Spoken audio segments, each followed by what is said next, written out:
Hello, ladies and gentlemen. Today we are looking at part 3 of our government basics notes section.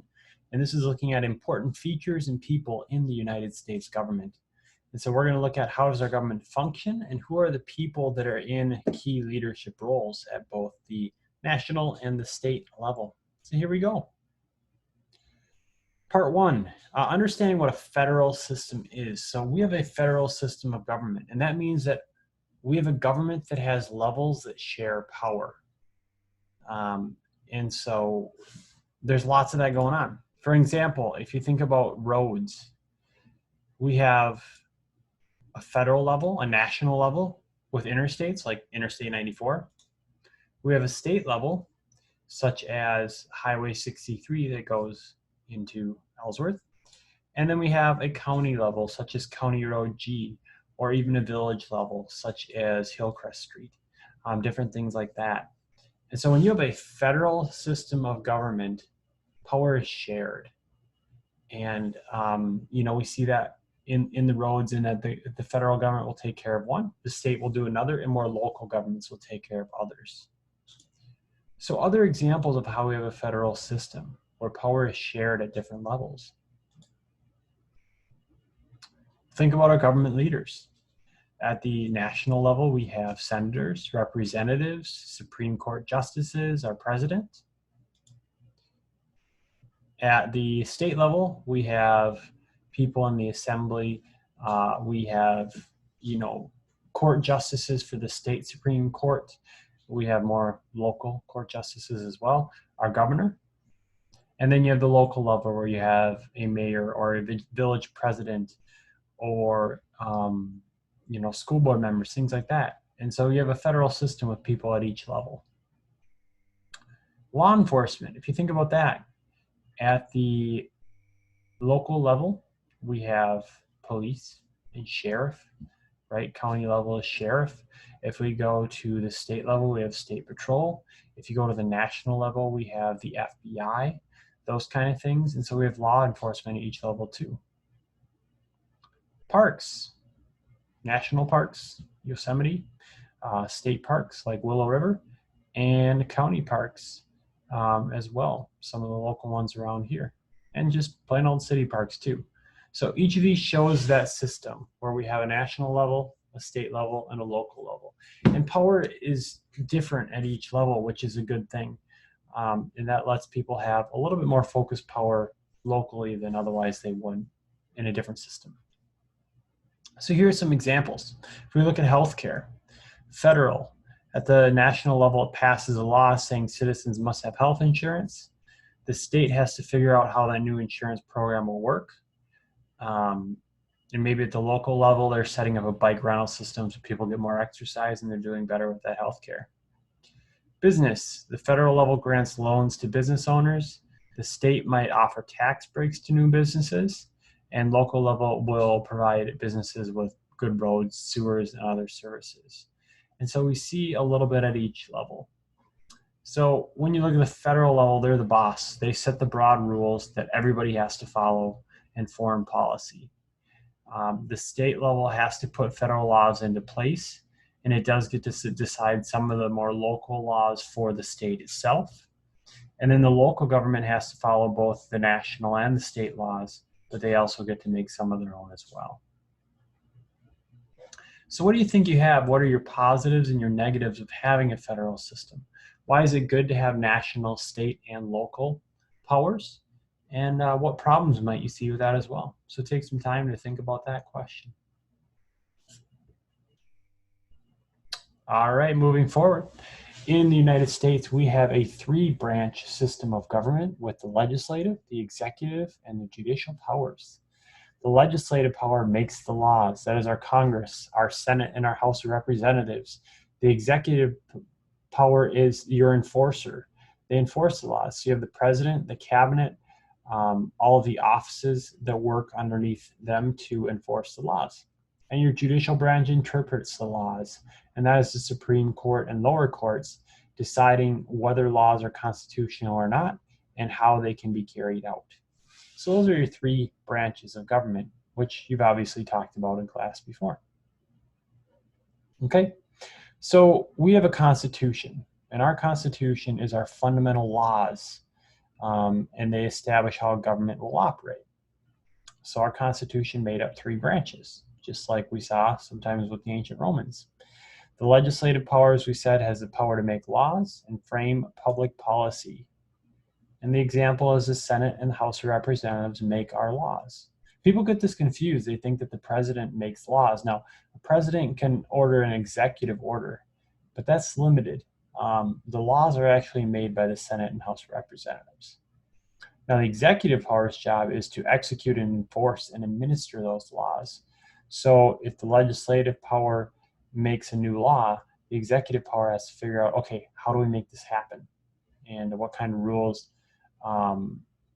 do we enforce? How do we enforce them? How do we make sure everybody's following them? Those kind of things. So the example is the president and the executive agencies make sure that laws are followed. Now, it's interesting how this works. Sometimes presidents will do a great job with this because they agree with the law. Sometimes when they don't agree with the law, maybe they don't enforce it as well as maybe it was meant to be by the legislative branch.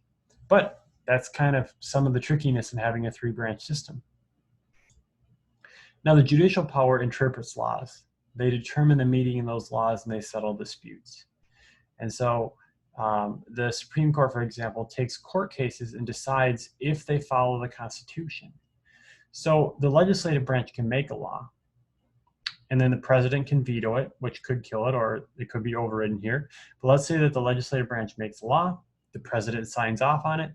The Supreme Court could look at that law and say, no, this goes against the Constitution, therefore this law is removed. And they have the power to actually say that law is no longer legal. It's gone. So all that work can happen and the Supreme Courts can take it away. And so this system really provides good checks and balances so that one group doesn't have too much power.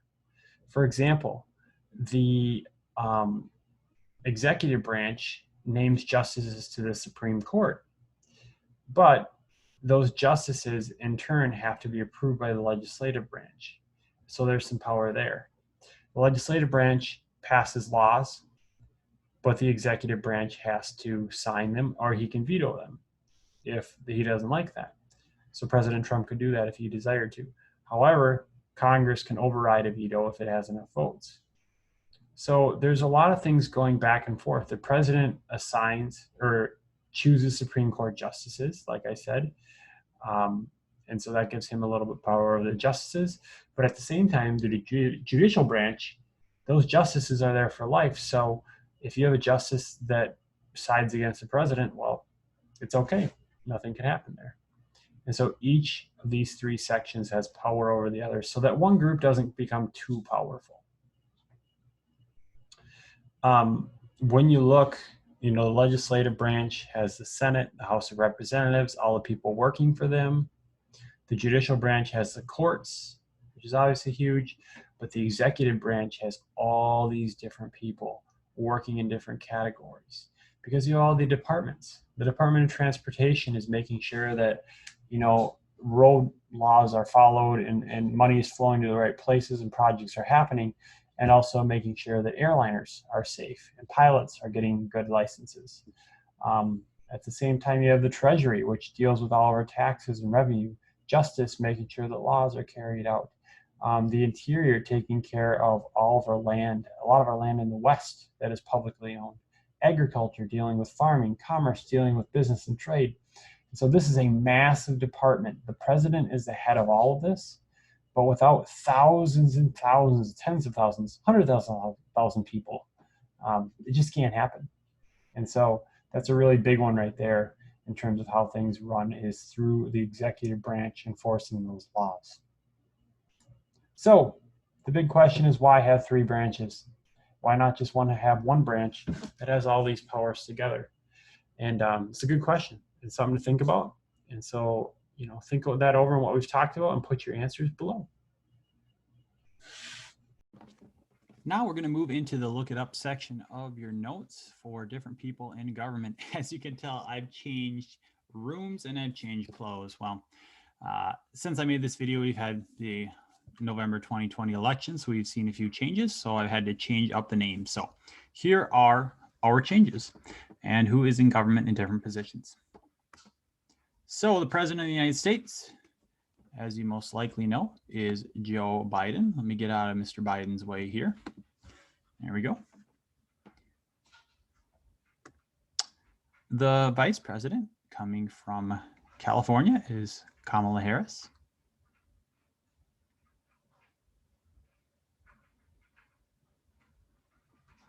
The Secretary of State, the person who's in charge of our relations with other countries. And so they're going to meet a lot of foreign dignitaries. They're going to meet a lot of ambassadors from other countries and try to help the United States relationship with other countries.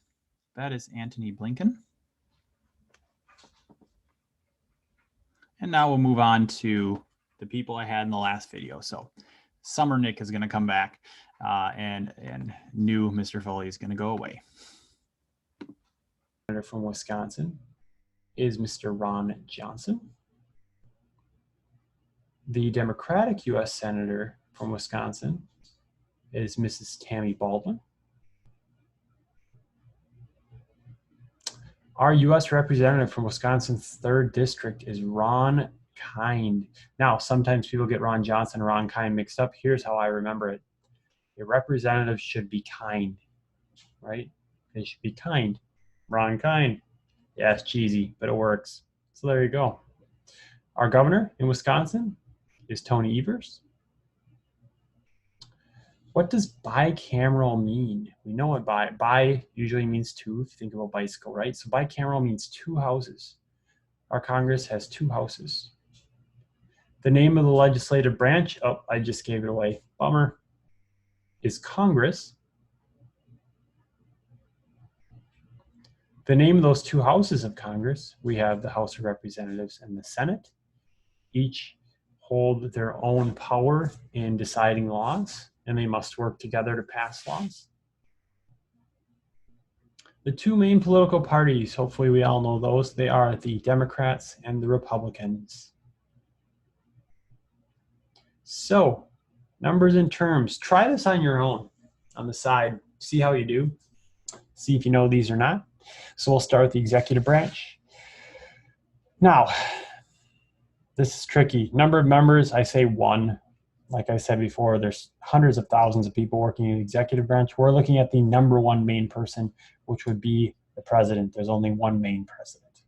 There's a vice president too, but term length for the president is 4 years. They can serve a total of 8 years if they receive 2 terms. The legislative branch, the Senate. How many members are in the Senate? That is, oh, I'm sorry, I'm on the wrong part. Judicial branch. How many members in the Supreme Court? That is 9. The members in that Supreme Court are known as justices.